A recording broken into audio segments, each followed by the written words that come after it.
बहुत बड़े फैक्टर्स हैं जो इसके पक्ष में हैं। सरकार इंफ्रास्ट्रक्चर पर जबरदस्त खर्च कर रही है, देश ग्रीन एनर्जी की तरफ बढ़ रहा है और ये कंपनी अमेरिका और यूरोप जैसे बड़े बाजारों में भी अपना सामान बेच रही है। ये सब मिलकर इसकी ग्रोथ को और आगे बढ़ा सकते हैं।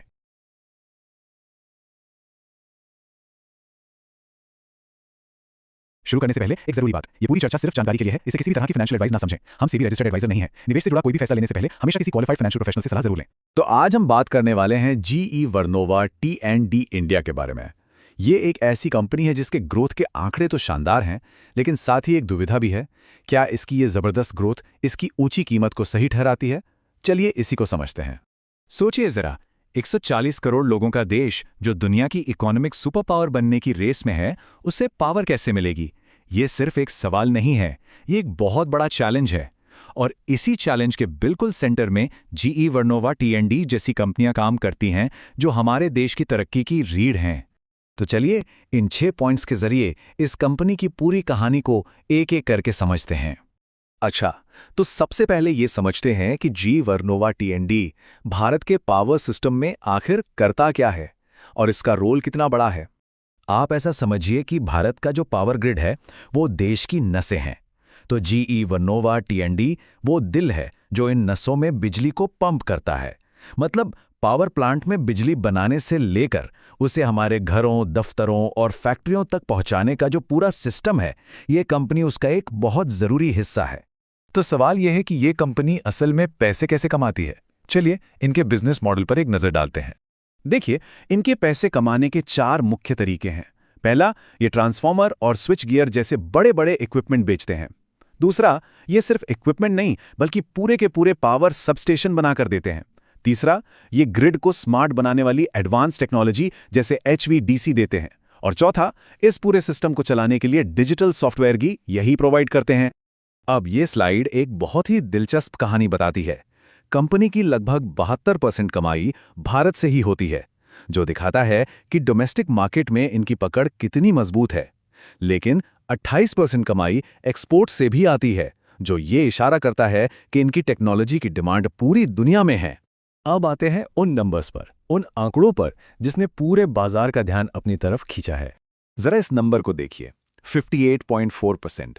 इसका मतलब यह है कि कंपनी के रेवेन्यू एक साल में ही लगभग 60% बढ़ गया।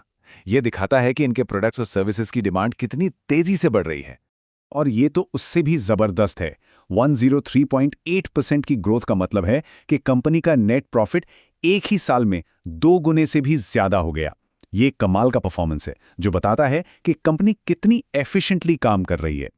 और ऐसा नहीं है कि ये ग्रोथ बस आज की है, भविष्य भी काफी मजबूत दिख रहा है। कंपनी के पास अभी 14,380 करोड़ रुपए के ऑर्डर हाथ में हैं। ये एक रिकॉर्ड है और ये पक्का करता है कि आने वाले कई सालों तक कंपनी के पास काम की कोई कमी नहीं होने वाली। तो जब सब कुछ इतना अच्छा है, तो फिर दुविधा किस बात की है? यहीं से कहानी का असली ट्विस्ट शुरू होता है। मजबूत परफॉर्मेंस और ऊंची कीमत के बीच का टेंशन।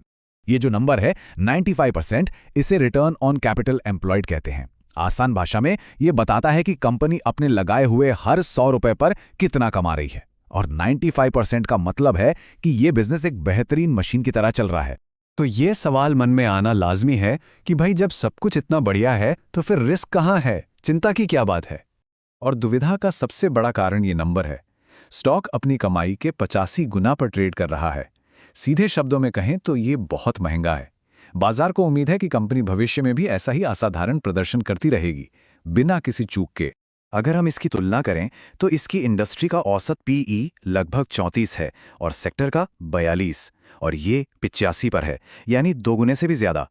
ऐसा लगता है कि बाजार ने पहले से ही मान लिया है कि भविष्य में सब कुछ परफेक्ट होगा।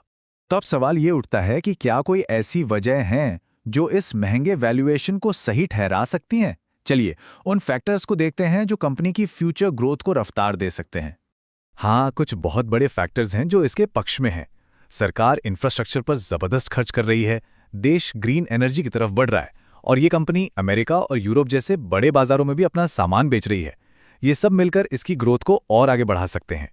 चलिए अब आखिर में इन सारी बातों को एक साथ रख के देखते हैं कि कंपनी की मजबूती क्या है और कमजोरी कहाँ है।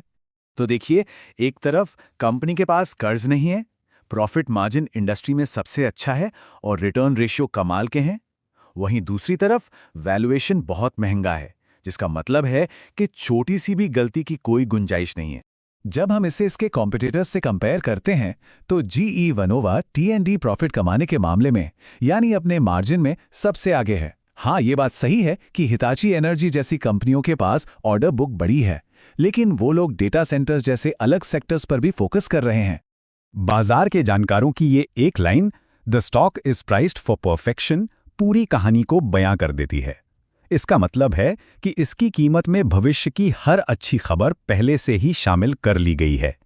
और यहीं पर हम आकर रुकते हैं उस आखिरी और सबसे अहम सवाल पर, जिस तरह से भारत का पावर सेक्टर बदल रहा है, क्या जीई वर्नोवा टी&डी का काम इसकी महंगी कीमत को जायज़ ठहरा पाएगा, या बाजार ने पहले से ही एक ऐसे भविष्य की कीमत लगा दी है जिसमें गलती की कोई गुंजाइश ही नहीं है? इसका जवाब ही इसकी आगे की कहानी तय करेगा। अगर आपको ये विश्लेषण पसंद आया हो तो इसे लाइक और सब्सक्राइब जरूर करें। हमारे चैनल पर आपको विश 100 करोड़ नाम से एक फ्री व्हाट्सएप ग्रुप का लिंक भी मिलेगा, जहां आप डिस्कस कर सकते हैं। किसी भी स्टॉक के बारे में कोई सवाल हो तो कमेंट्स में पूछें, हम जल्द से जल्द जवाब देने की कोशिश करेंगे। धन्यवाद। हमारा टैगलाइन है ट्रेड विद डिसिप्लिन।